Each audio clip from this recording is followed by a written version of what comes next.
Morning. What a dirty hat. It looks better that way, slightly. Found another hat, but the brim was too unflat. But the quality was good, and the price was good.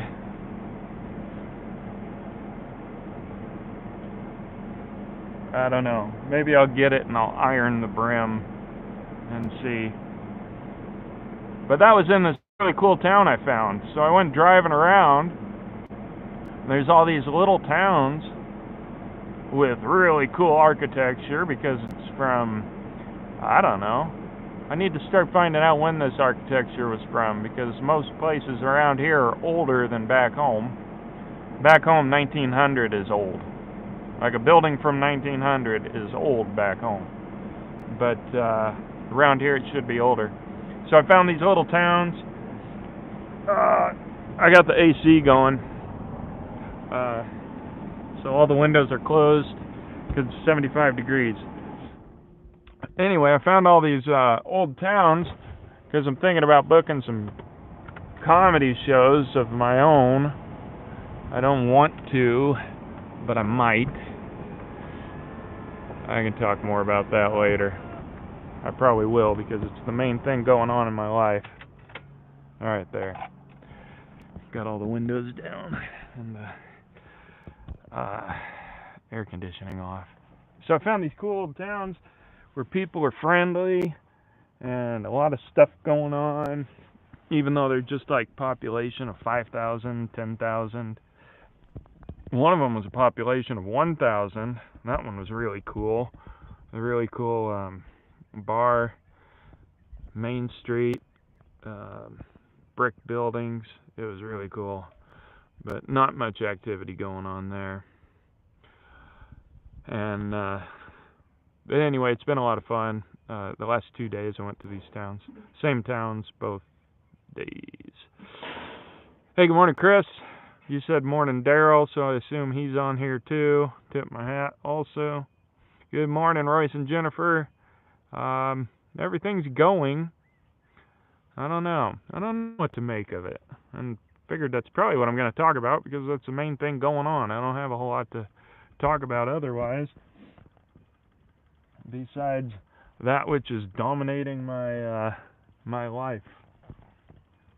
I wish I could say it's going great. And it's not going bad.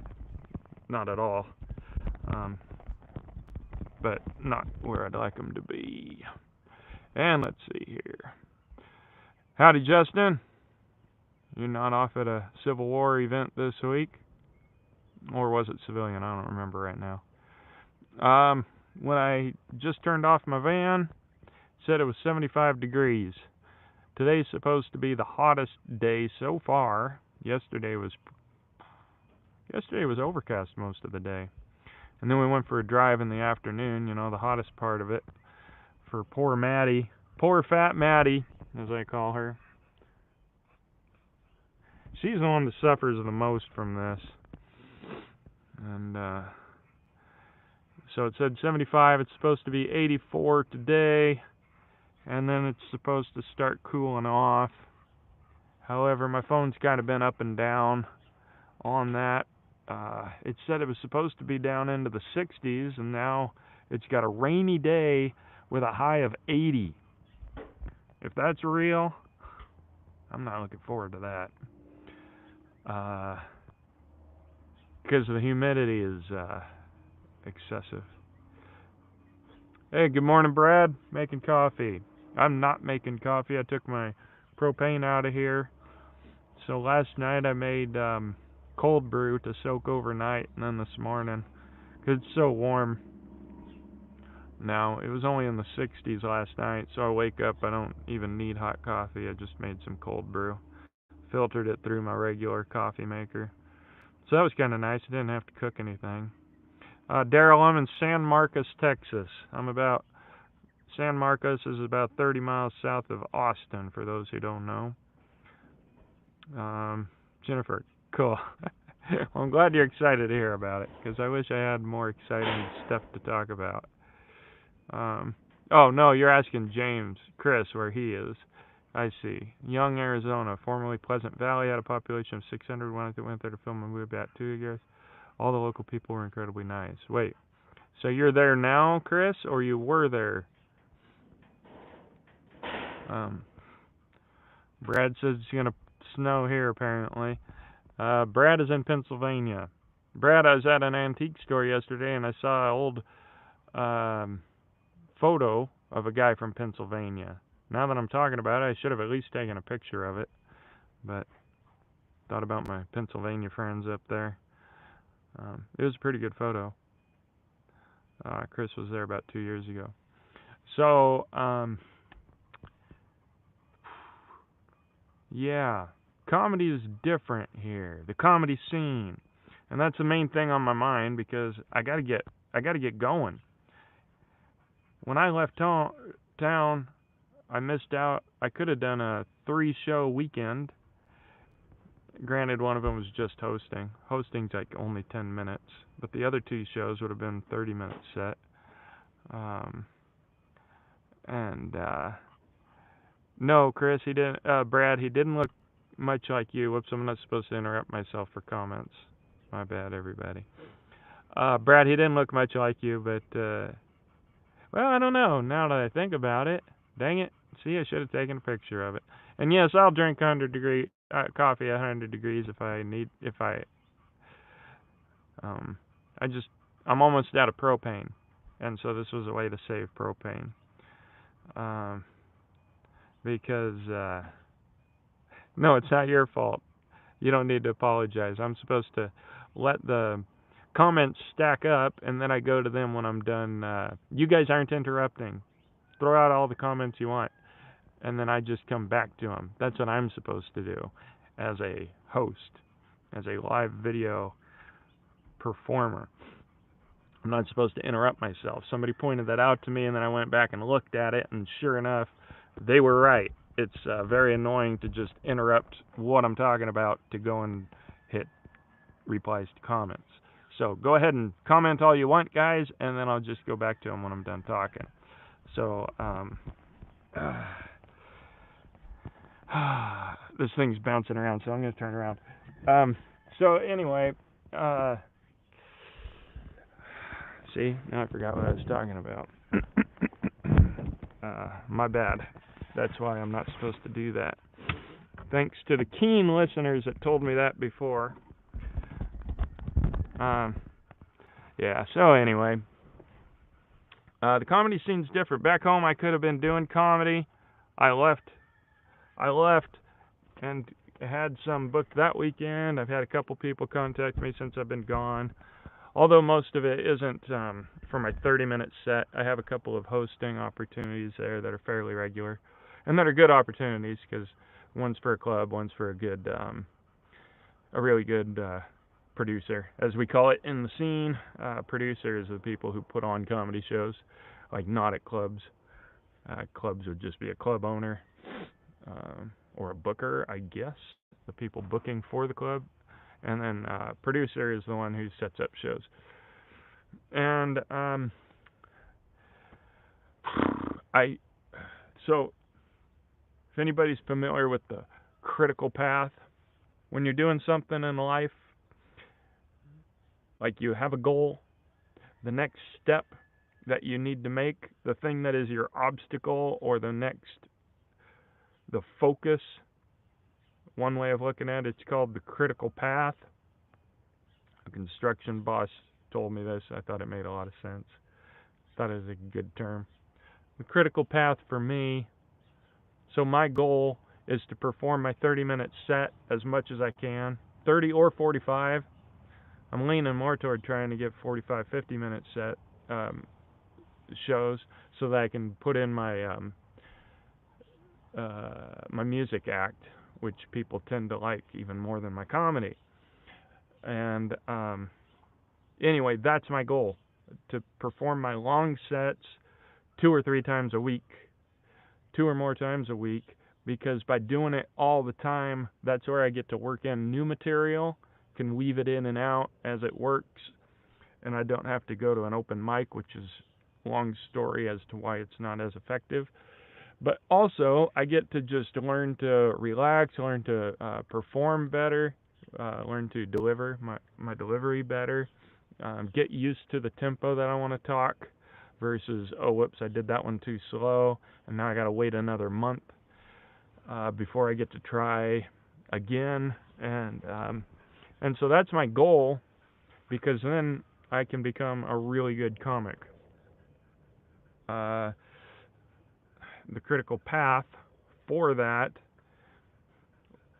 would be, in my opinion, getting a quality video, because back home I lined up a few clubs that would look at me to book me, but they need video. And so I tried video. I thought I had a few solutions down here. A friend booked me at an actual club, which a club really helps because usually the audience is there and ready to laugh. There's not a bunch of noises in the background like it is at a bar. And the waitresses don't talk. At clubs, the waitresses, they whisper, they get people's orders, versus at a bar, people just talk loudly. So I've been trying to get away from the bar stuff, but the sound didn't record well.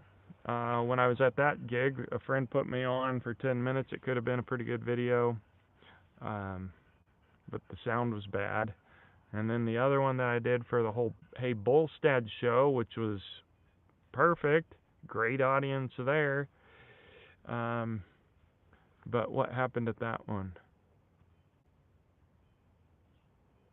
My delivery was better. I think the sound was off on that one. I forget why that one didn't work out.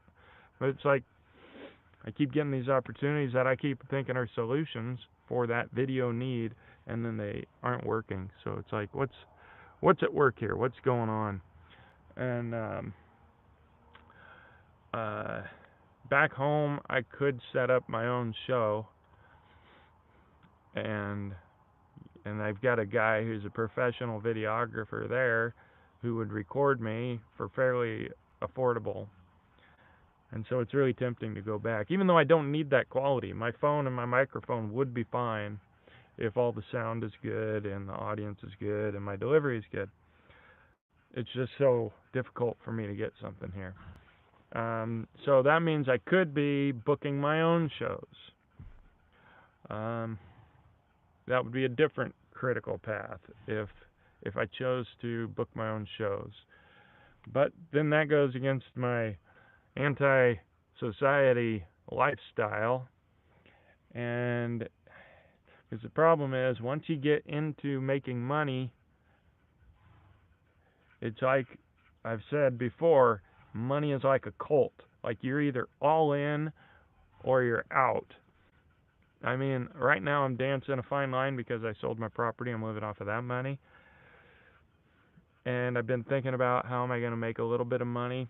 Like, if I'm just getting booked as a comedian and getting paid for it, that's fine. That's where it's like I'm getting enough money to live, and I'm not like invested in the business lifestyle.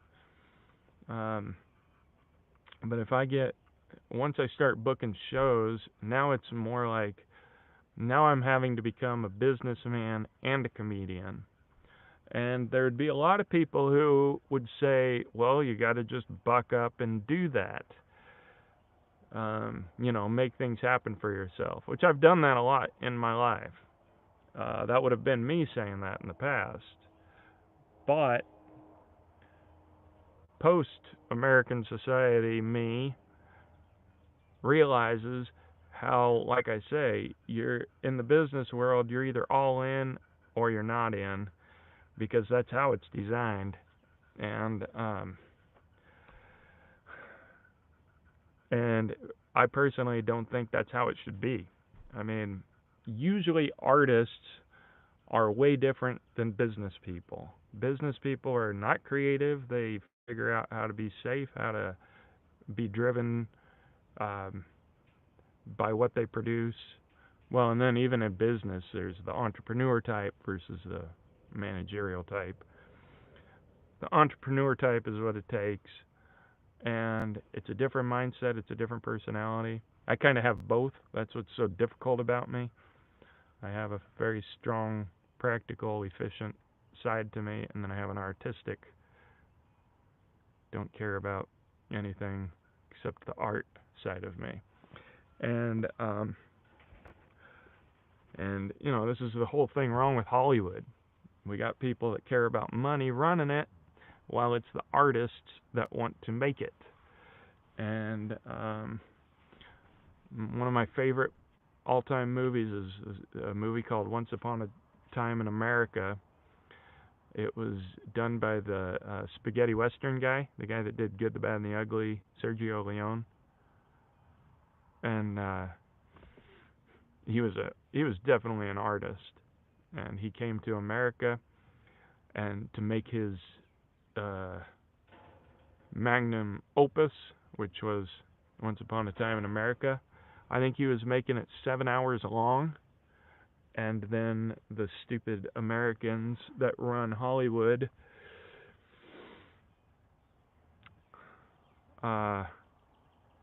just treated him with their egos, as they do to everybody. Oh, you think you're special? Well, we're going to beat you down, make you ours, and you're going to conform to what we are because we own this magnificent empire of movie making. And they did the same thing to Mel Gibson. Kevin Costner has managed to work within it off and on. Kevin Costner's up and down. Sometimes you see a post, you'll see somebody say, why doesn't Hollywood make good movies anymore? And then Dances with Wolves will be in there. It's like, you don't know what you're talking about. Hollywood didn't want to make Dances with Wolves. He had to self-fund that because nobody would help him make it. And I don't remember the details to it, but he had to end up making it himself, which is kind of like where he was coming from with Horizon. And then he made this epic movie that just swept the nation, and it was one of the best movies ever made, and Hollywood didn't want him to make it. I think the same thing with Braveheart. I'm pretty sure that's why Mel Gibson made Icon Studios, I think is what it's called.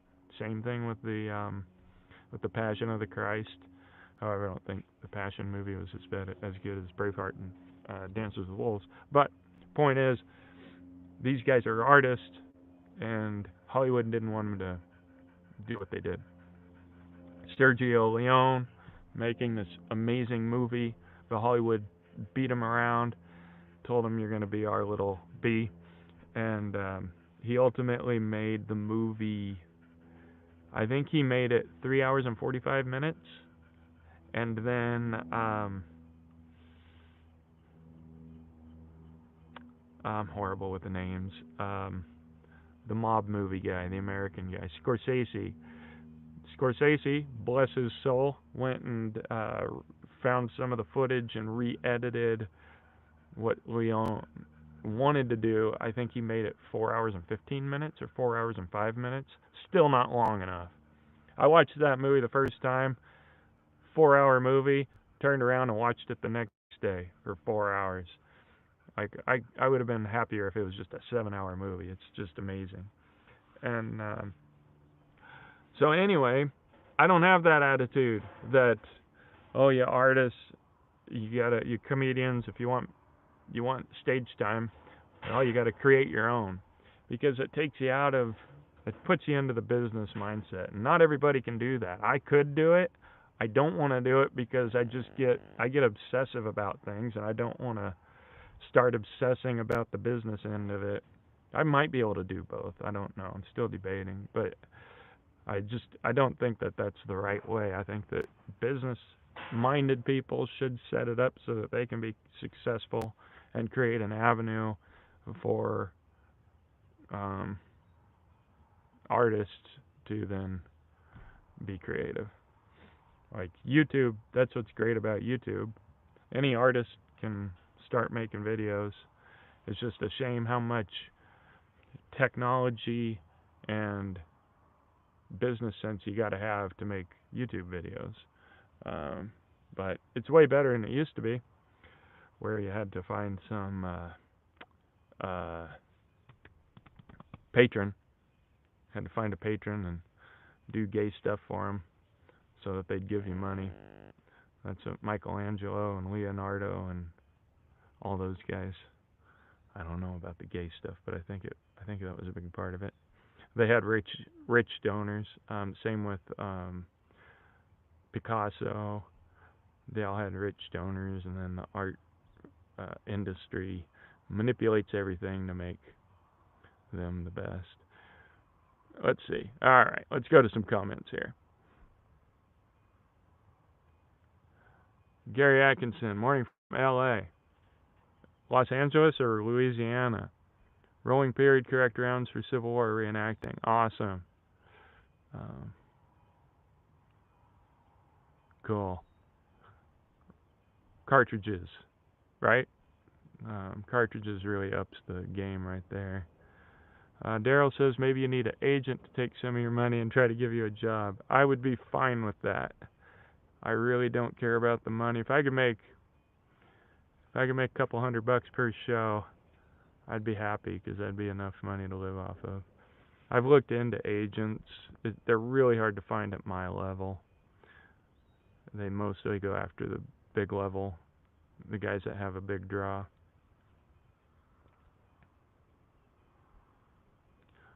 I have people in the background scoffing at me. What do you mean?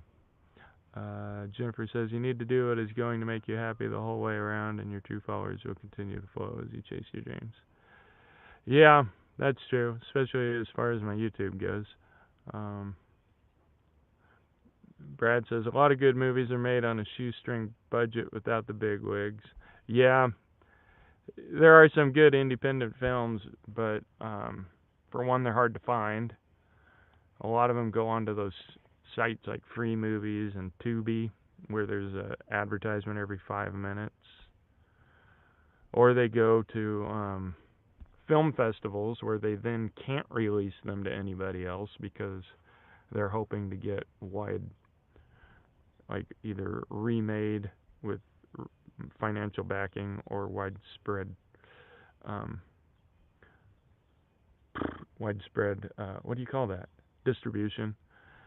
And so, film festivals are where films go to die, in my opinion, but the hopes don't die.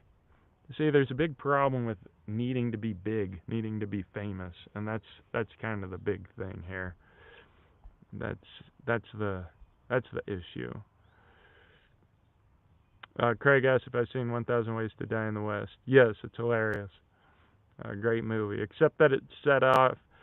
That movie is what ruined westerns into the current crap that we're dealing with now, like News of America, and where now it's like they're trying to make them more accurate, which is cool, by trying to make better, not good yet, but better costuming, and but that's what kicked off this idea that everybody in the Old West was miserable and dying.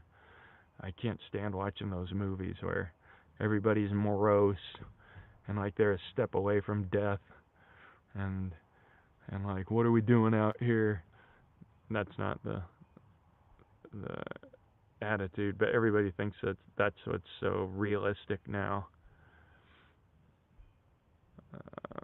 But can't blame Seth. He made a great comedy. Louisiana. All right, thanks for specifying.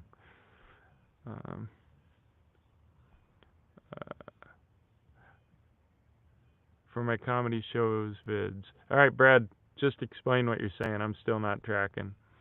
People scoffing in the background. Or are you referring to that woman who groaned over my dog joke? Chris James, Chris Rivera, I read your comment. You can delete it now if you want to. Yeah, a lot of the indie westerns are mostly not good. It's cheesy. I almost made a cheesy one. Me and a friend, he's a bit of an amateur filmographer back home, and so I reached out to him when I first wanted to make a western. This was like 6 years ago, and he and I had the exact same storyline. And then I realized, wait a minute, if he and I just came up with the same storyline, that must be pretty cheesy. Granted, we could have done the same storyline and made it cool if you do a western right, but that made me rethink it and think, you know what, I need to just write my own western, and that's where I wrote it. I wanted to make episodes, and I called it I think I called it the the Sagebrush Chronicles. I forget, but anyway, it was about 4 characters out in the wilderness because it's cheaper when you don't have to have a set or have a town to work in. It was just 4 characters. So I wrote it, but didn't get to produce it. There's a real shortage of actors back home.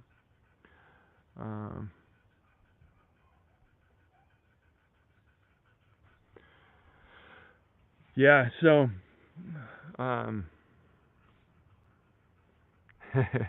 Chris Rivera says he's making his own. I think I could make my own with if I was somewhere here, like here in Texas, where there's actual actors, and if I did a GoFundMe to make the 3-minute short, to then use that to try to raise funds for the other movie.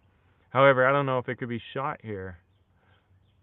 Everything's private property. Back home, there's plenty of public land where I could have shot my film, and it would have only been a 15-20-minute film. So I think it's reasonable to do mine, except that it's not priority for me. I'm working on a different movie screenplay now. But anyway, I mentioned that the big issue. Shoot, now what was it?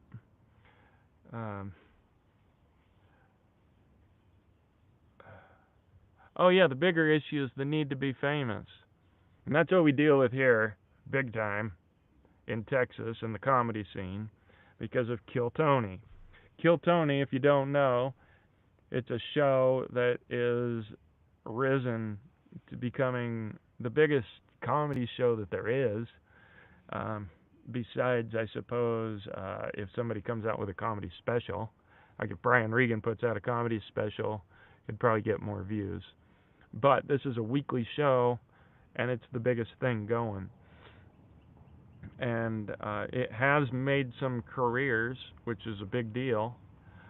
It's launched some careers of guys that, from what I'm reading, there's a lot of, you can't go on the Reddit, you can't go on the Facebook page for Kill Tony because there's a lot of negative people. But these guys are good performers. People who actually go to see their shows say they're great on stage, and they're headlining and they're selling out theaters. They're not selling out arenas, but they're rising up, and it's launched these careers. So Kill Tony has launched the careers into that level. And you know, when I think about that, so what you hear about from the old time comedians, they say that the best years are the struggling. When you go to a place, you got to win the audience over. And I get that. And that's why right now I try to enjoy this point that I'm at right now, where I go into an unknown audience and I have to win them over. Like back when I used to perform music and comedy, I was always an opening act. Not always, mostly an opening act. And I loved it because I went into a cold audience that initially didn't want to see me because I was doing country, and I loved it because I'd win them over and I'd kill. And that was a thrill for me. So I still like opening up to a cold audience, but it's not quite as hard hitting now. I had a different kind of an act that was more impactful back then. I will get to that again. I'll develop this act to being that way, and I've got a little bit of that going now, a little bit of that dynamic going, where people see me and they think I am not funny. Like they say I don't look funny, which is the only time that's a insult. And which is great, because then you get to go up and have that element of surprise And but anyway, if I could perform more regularly, then I'd get more opportunity to figure out the nuances there on how to how to um, how to really make the most of that. And so, but you get all these people. So the goal is to just perform. Like it, the performing is the goal. That's the once you're anytime that you're performing, especially when it's going well, everything in the world feels right. Everything feels just perfect. It's like, yes, I could just exist right here in this moment.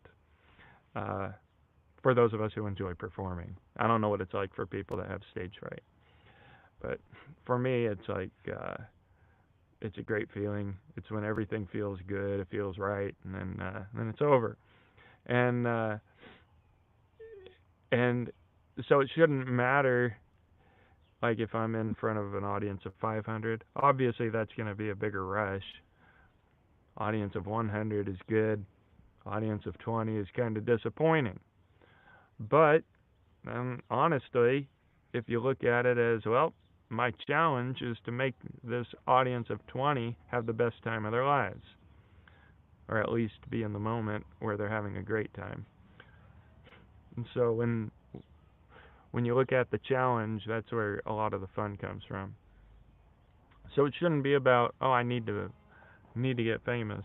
One of the reasons that I wanted to get on Kill Tony, well, for one, was because I have some great roast jokes about Tony that I have a good minute.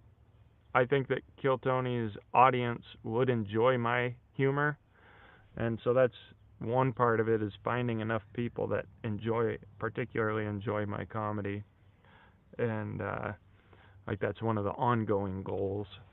Like you perform to a group of 50, they laugh, but there's going to be two or three that are like, "Oh, this is my favorite stuff," and then that's the goal is you find those two or three that really love it, and then eventually you got a following of people that really love your comedy. That's my philosophy currently, rather than trying to do what the late night talk shows do of catching the biggest demographic possible. So if a joke is too edgy, they cut it out because they need to reach this common denominator that makes up the majority of their viewers.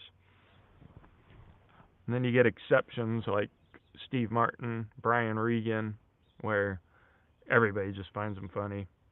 Steve Martin in his day, he was a big deal back then, maybe not now. But Brian Regan, that guy's just downright funny. Uh, I think most comedians recognize he's probably the best one out there.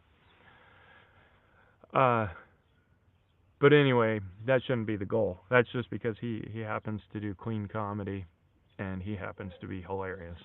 And I don't want to go that route. I used to do clean comedy. I kind of feel bad that I don't, but I just do whatever comedy comes to mind that I think is funny.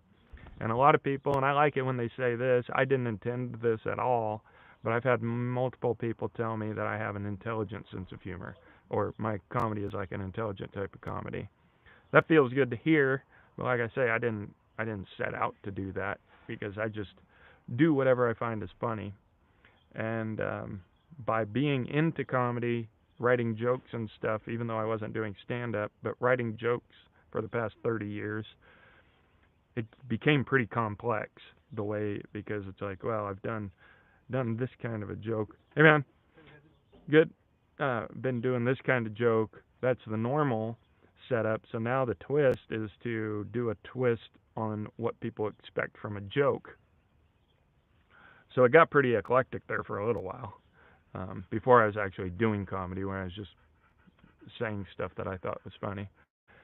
But so you play with the format, so to speak. So like there's a bump, bump, bump, but then you mix it up. And some people don't get that. Um, I mention this a lot, I think, but there's this girl that like this is where it's more like in a banter situation with this girl. It was a friend of mine said something, and I replied with a joke where it starts out as though I'm saying something misogynist or sexist, but then it's a twist, and at the end, it's a joke about me being a dummy, self-deprecating. And I like that kind of thing because I get to see what the person thinks of me. And that particular girl, she stopped at the, "Oh, you're a misogynist. I can't believe you said that," because apparently she was too dull, not smart enough to see the complexity of the joke, how I terminated it at the end of making me the butt of the joke. And that's the kind of stuff that I like to do. And so it can piss people off. Pisses off the dull-minded people. And but the people who like it really like it because when they see what is going on. And I've done that the same way where I've seen somebody, a comedian, that I'm like, most people, where other people don't really pick up on exactly what's going on, or like a TV show. That's like really good, like Community or Arrested Development, where a lot of people appreciate what's going on in those, but then you'll get some people who are like, "Oh, this is just dumb," and because they don't get what the bigger picture of what's going on, or they just don't care, they don't enjoy that. Um,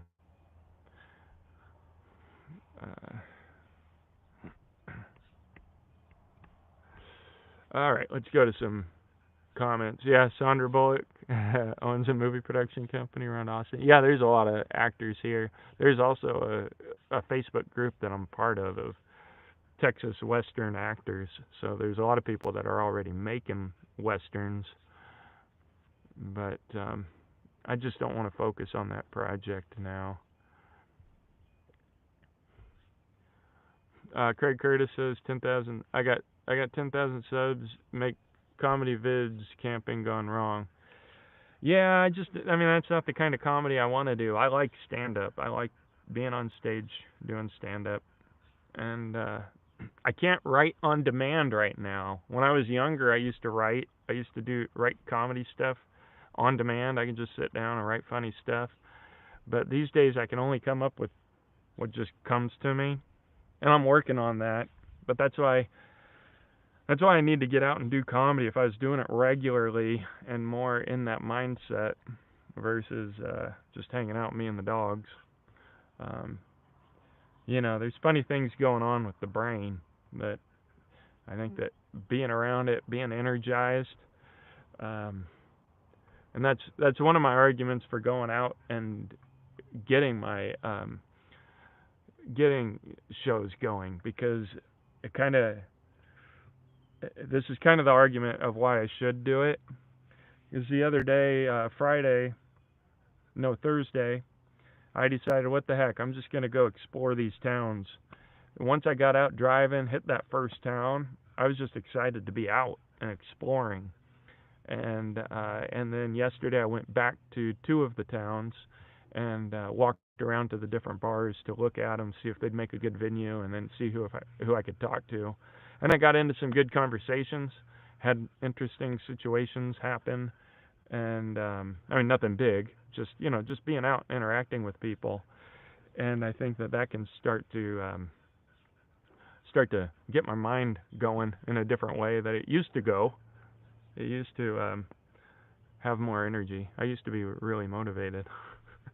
Now I just don't care about anything, which is kind of nice.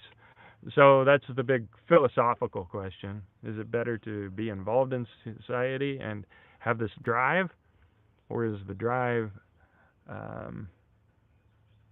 for success and money, I mean, particularly, because I just don't have a whole lot of drive to do, like, I make my lifestyle as simple as I can. I don't have a drive to, like, build this out, make it really cool. I just don't care about that stuff. But I can get into going out and exploring and finding places to do comedy and meeting people and stuff like that.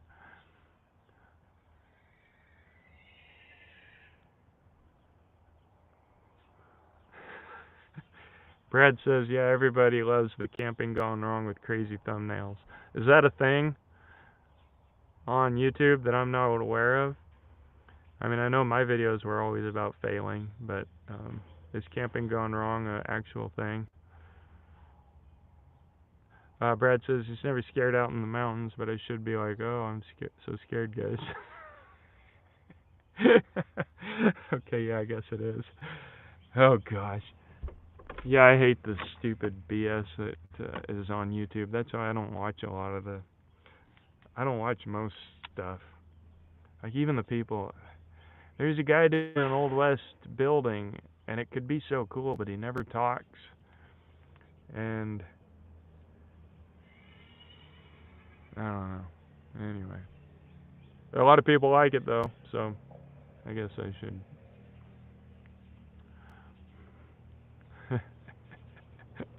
Oh my goodness.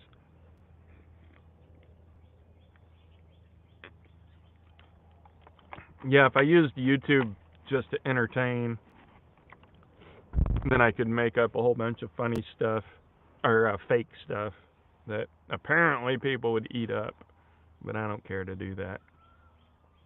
That's the difference of living for money and success versus not living for money and success. So anyway, that's what we run into here in Austin is tons of comedians that are just there because they want to get famous and get known.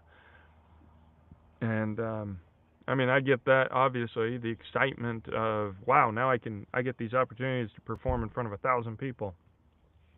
Or uh, but the practical side is that my idea was that if I went on Kill Tony and I did well, it would help me to get booked because it's such a challenge to get booked for shows, to get spots. So that was my idea, but also, oh yeah, that's what I was talking about. But also to use my jokes. I got some great roast jokes for Tony, and where else do you get a setting like that? Like that's another kind of comedy that I like to do just as a hobby, where it's just like just something funny for the sake of being funny. Like I got to use my Ari Shafir joke on him, and it didn't go as great as I hoped because I initially had planned to do it if I got on Kill Tony and if he happened to be there, which is pretty low odds. So when I saw an opportunity to use it on him at one of his shows, I did, and it didn't really go over that well because he didn't. At first, he misunderstood it. He didn't catch what I was getting at, which it was an inside joke. He should have, but he didn't. But it was fun. I was glad I got to do it, and that I love that.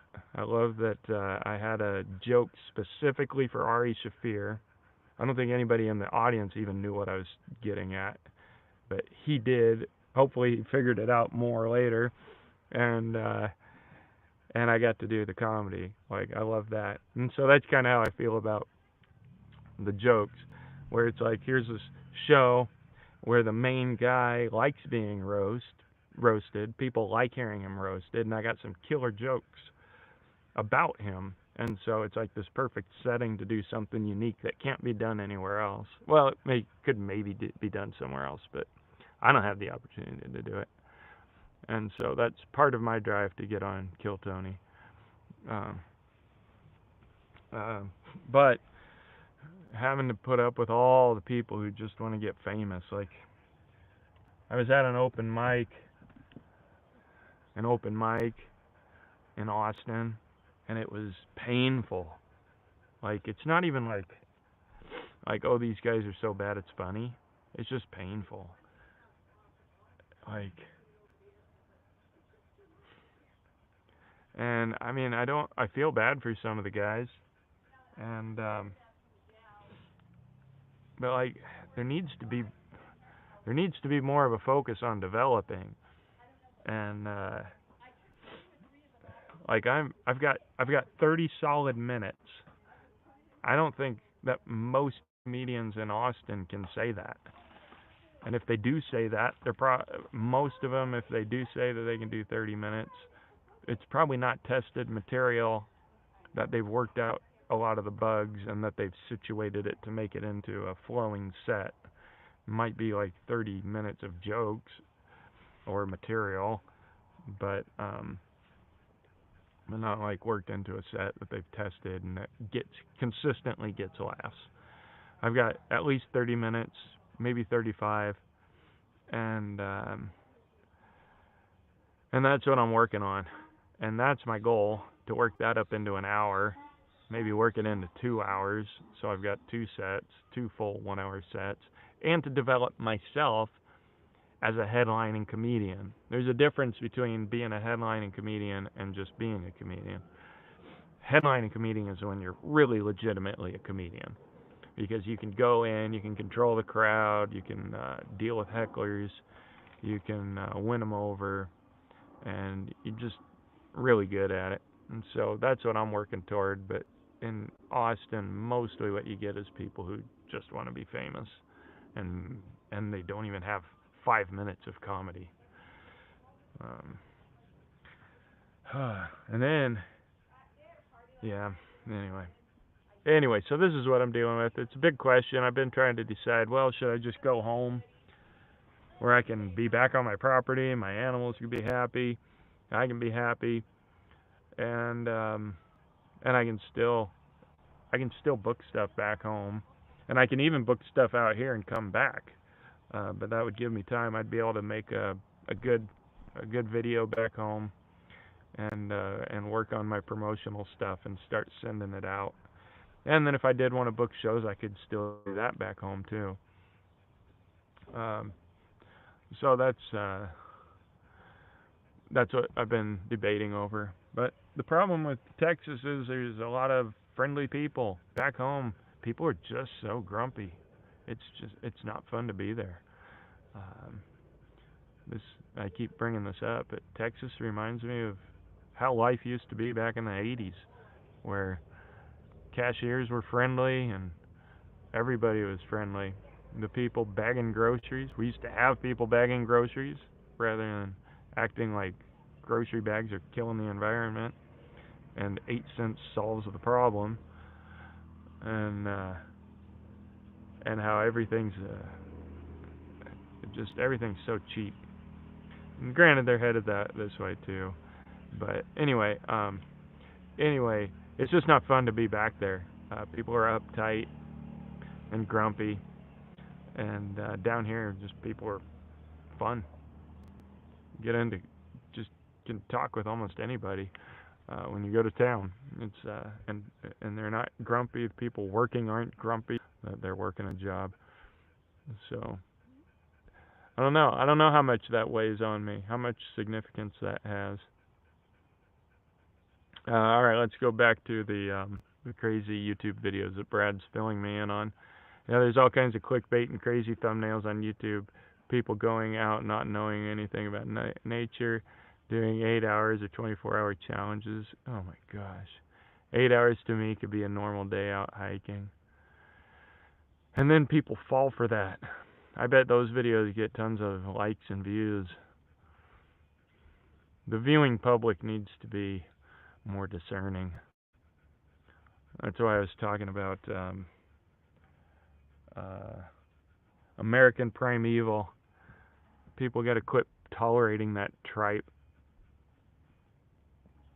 And those people act like they barely made it out in just 8 hours. Hundreds, thousands of views. Oh my gosh. I should do one where I go 24-hour challenge. Just go and sit there like it's nothing. Make some coffee. Come out. Should do a 24-hour challenge in town. Man, I had to hang out in Austin. All the crazy people around me. Charging money for everything. Pavement everywhere. I barely made it. And then recoup back in nature out by the creek.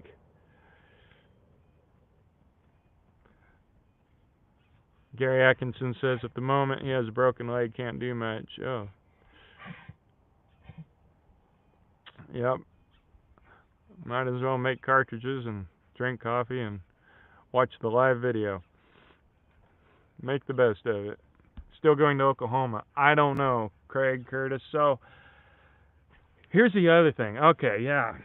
So back home, I host at a comedy club called Jokers in Richland. So far, I can only host there because the owner doesn't do the bookings. He has a gal booking his club, and she books for a couple other clubs. And and he likes me, but he says, "Yeah, we need to get a video of you." And the booker, the gal that books for the club, says, "Yeah, I'll look at it when you get me a video." And when they do, what they do is they do a host who does 10 minutes and then introduces the comedians. And they got a feature comic who does 30 minutes. It might be 25 or 30 at that club. And then the headliner who I think only does 45 minutes. A lot of times a headliner will do 45 to an hour and 15. I think at that club, because they got something going on next, that it's a 45-minute headliner.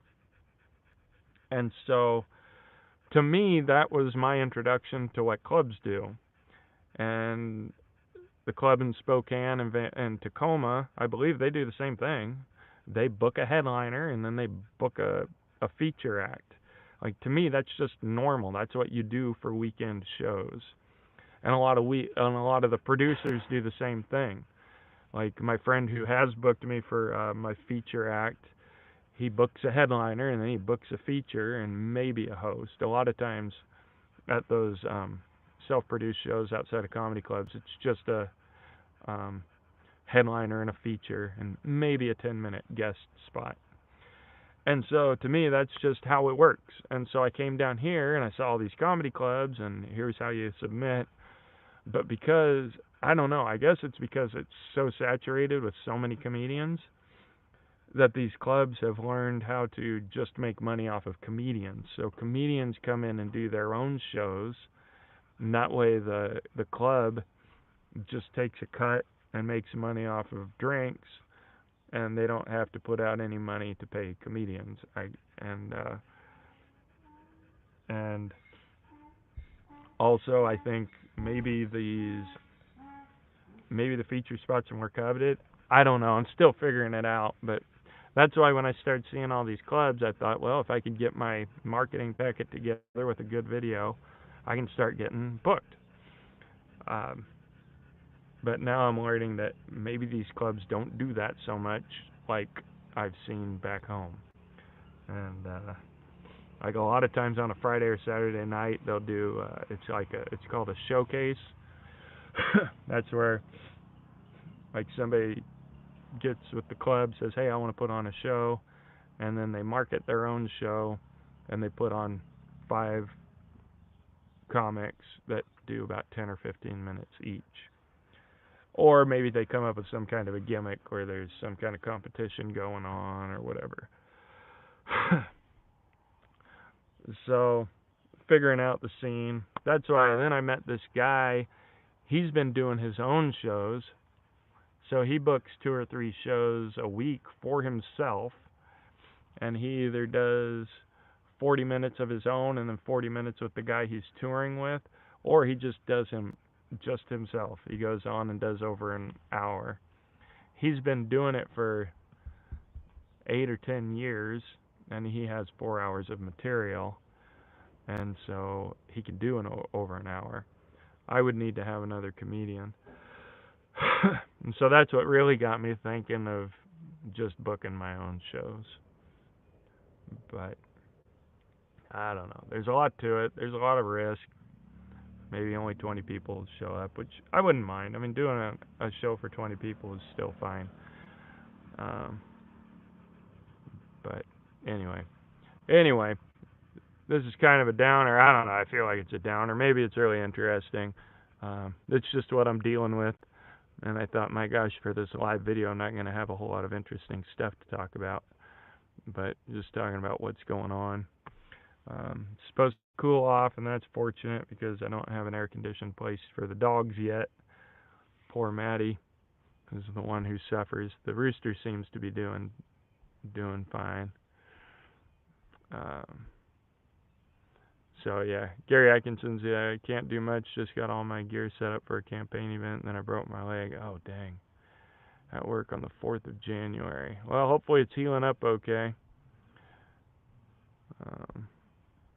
Chris Rivera says, small towns are the best. I can't escape the housing developments and strip malls and endless car washes out here. Yeah, no joke.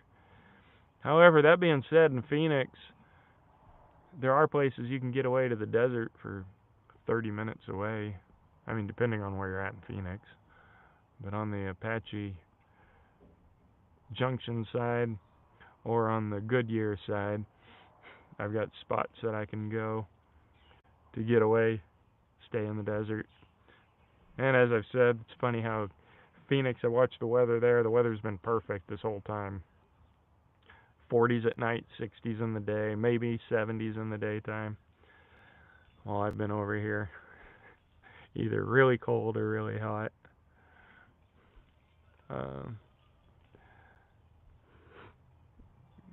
See my area go from dirt roads to bumper traffic of mouth breathers heading to the nearest McDonald's. Yep. Oh my gosh. Yeah, that's what really astounds me when I go to these towns or big cities. The majority of what's going on there is just garbage. You walk through a grocery store, 95% of it needs to just not exist. I mean, all this junk food that's not, or even the real food, the stuff that's supposedly real food, is sprayed with horrible chemicals and modified with stuff. Like, life's easy. Just put down an animal out on the ranch, put it in a freezer, and live off the meat. It doesn't take much to make that meat taste good. Salt and pepper usually does the trick. But people think they have to have food from around the world on a non-stop basis.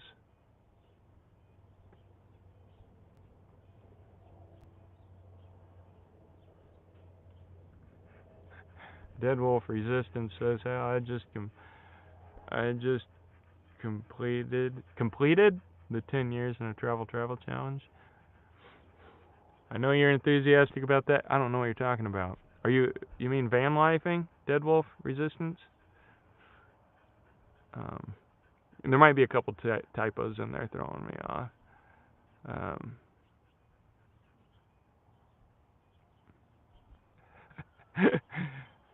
Lots of suffering and maybe a little crying to really sell it.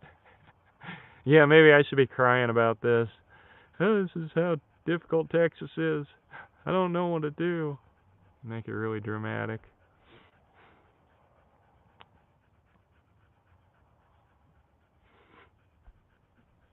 Outdoor videos of Brad. You were in your fort the other day by the stream cooking. It was so sad. Yeah, I doubt that was sad. One thing, speaking of good food, so the hunting seasons, the deer meat that I've been getting for the dogs is about dried up, but I found one processor that's still got a couple weeks out that they're processing, and they've been giving me a couple buckets of scraps. And so all I got to do is take those scraps, I go drive and get them, bring them back in my cooler, put them in a freezer bag, and I went and bought a freezer for $60. And so I'm filling up that freezer with meat. It's not full yet, but hoping to get stocked up. Even then, it won't quite get me through. If I stayed here all year, it wouldn't quite get me through to when hunting season starts again, but almost. It's great food for free. So I'm pretty excited about that. If I was here, like if I was living down here, I'd just gather it up during hunting season and then freeze it all year until the next hunting season, and I'd be able to feed my dogs the best food available.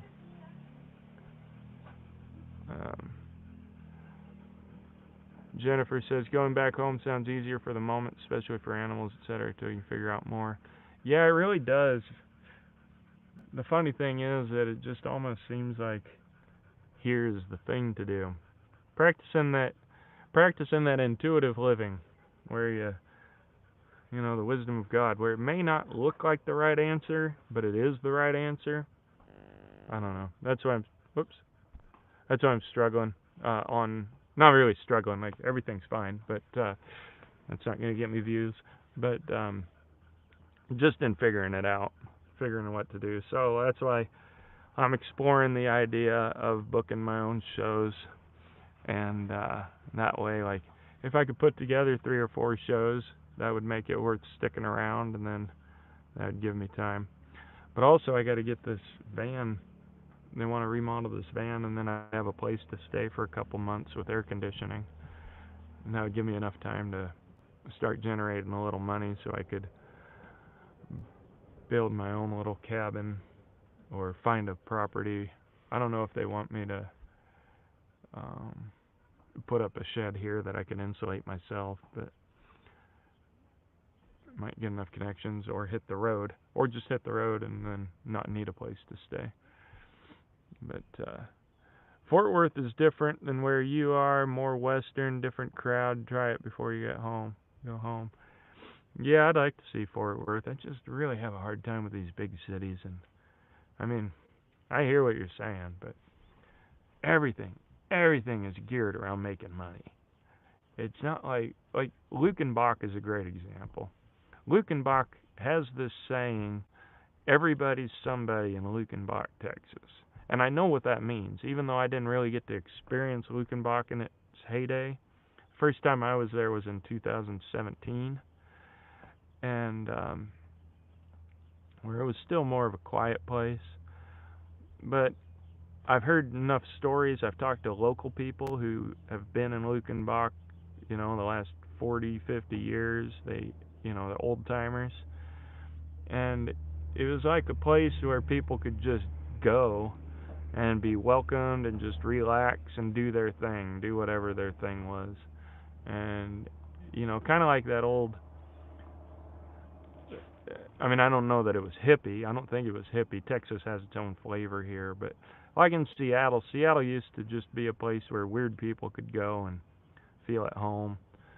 And it's not that way anymore. And Lukenbach, although it was country, country music and everything, it was a place where people would just go and relax through the heat of the day, and everybody was somebody there. You didn't have to be a famous singer, you didn't have to be a famous comedian, you didn't have to have a store selling a bunch of expensive junk to be welcome there. And Lukenbach doesn't exist anymore. It's now just a tourist trap. I mean, it's a funner tourist trap than most places, because you can go into the bar and sit down and listen to the music for free, and you can sit outside and listen to the music if the music's outside. You can wander around, so it doesn't really cost to be there, but anything there costs money, and which is okay to charge some money, obviously, because you got to keep taxes paid and keep the buildings fixed up. I'm not going into that entitled mentality. That's not what I'm getting at. But there's a difference when it's like a movie theater. Like, hey, you gotta make enough money. That's fine.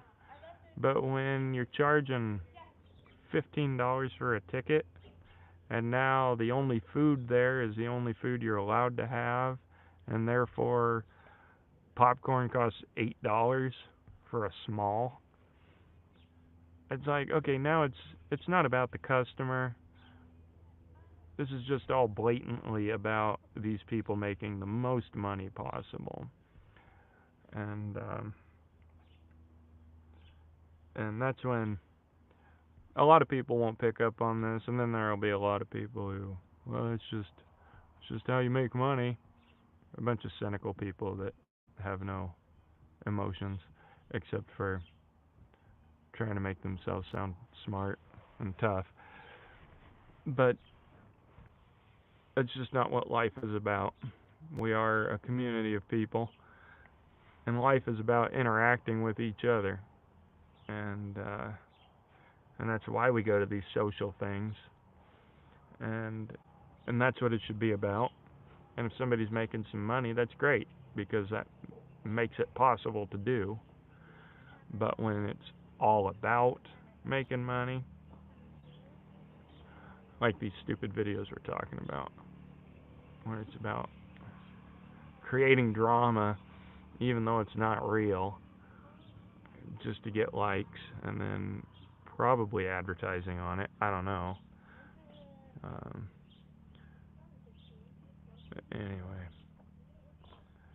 anyway, that's why I don't like going to these big cities.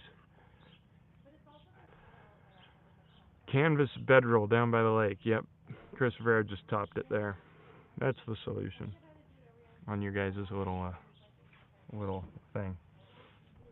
You want to live in a canvas bedroll down by the lake? I found this bandana. That's what I was doing in one of the stores. Found a couple bandanas, but one of them wasn't the right material. This one's silk, but it's not huge like the main silk ones that you find. So I picked it up. $7.50 for a silk bandana. I'd rather find a cotton one, because this one's starting to disintegrate. This one's, I mean, it still looks fine, but I don't know, maybe I should have washed it regularly. But this one is the perfect size. You see, it's bigger than the normal ones. But most of y'all you can ever find is the 22-inch that are a little too small. So yeah, this one's pretty cool. And it's red, white, and blue, so that's a plus. Oh, and that place where I bought this, the owner on First Friday, so the town is a population of I think 6,000, maybe it's 20, maybe it's 15,000, I don't remember. And they do a First Friday thing, and the owner there, she hand makes 13 cheesecakes every month and gives pieces away, and also brought in wine and coffee just as a customer appreciation thing. And that's what I happened into. So I had a piece of key lime cheesecake. That's what I'm talking about. Like, hey, I hope she makes good money. And but you can see that it's not all about making money.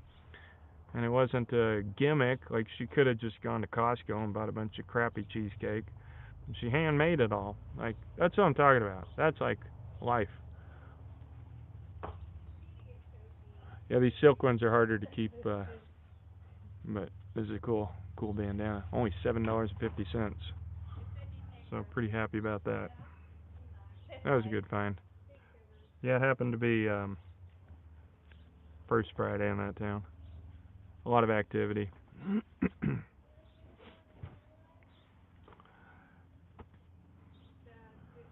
Oh, the town that I'm at is kind of a busier town. It's right off the highway.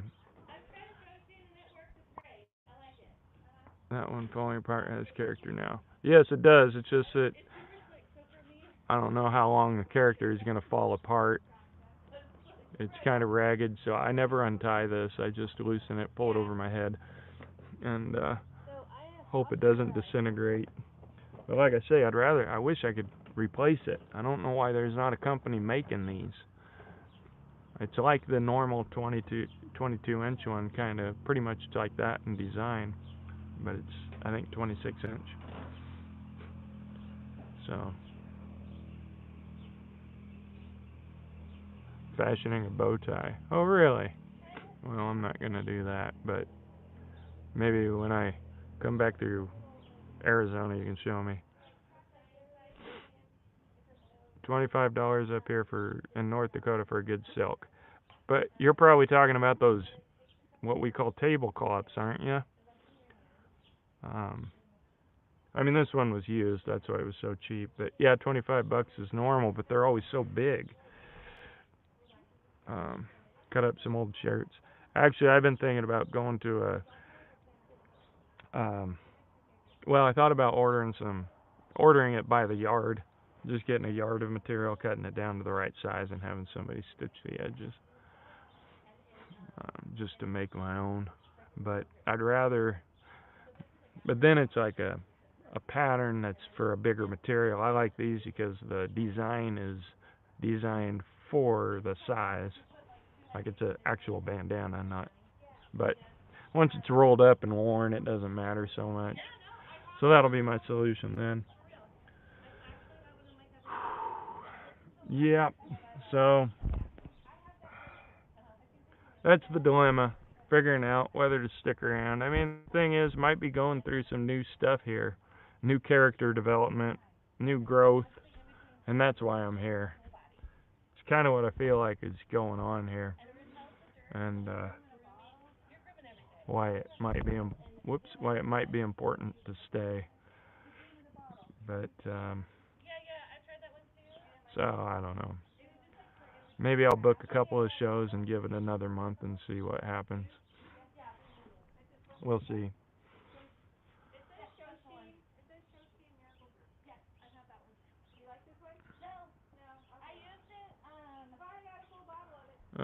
Civil War Sutlers, they have more period correct items. Well, South Union Mills, they sell bandanas.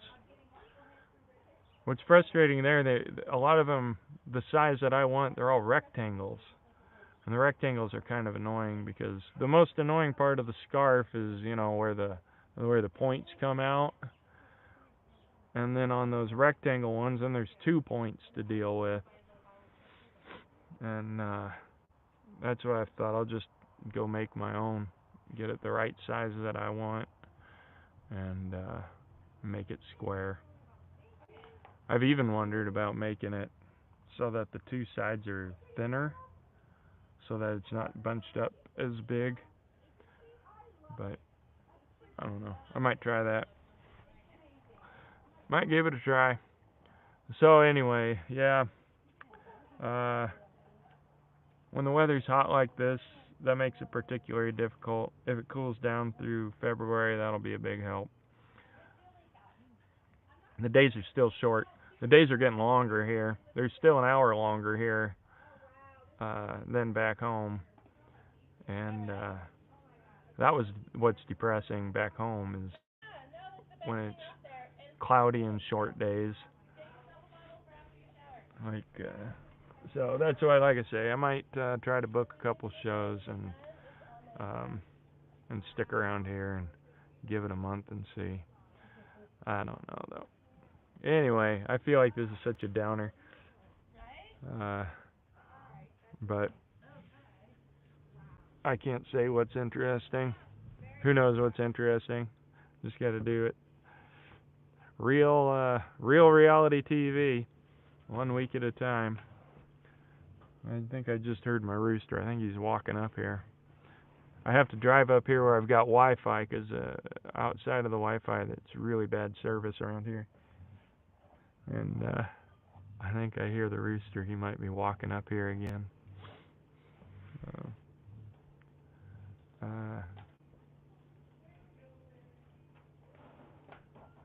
Should I stay? Brad's quoting a song there, I think.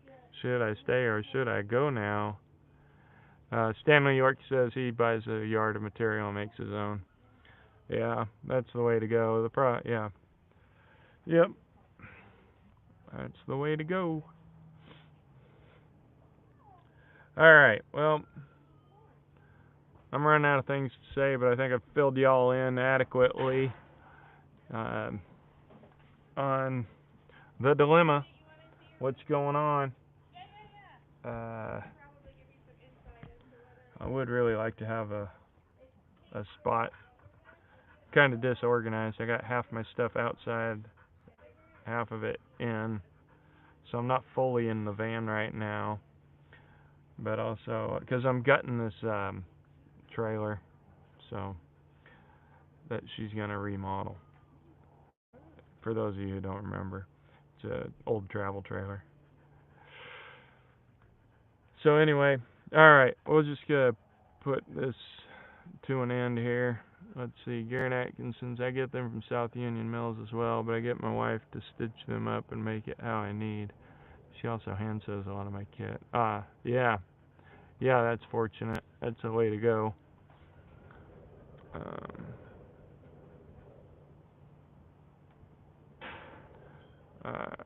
Alright, well, appreciate all the viewers.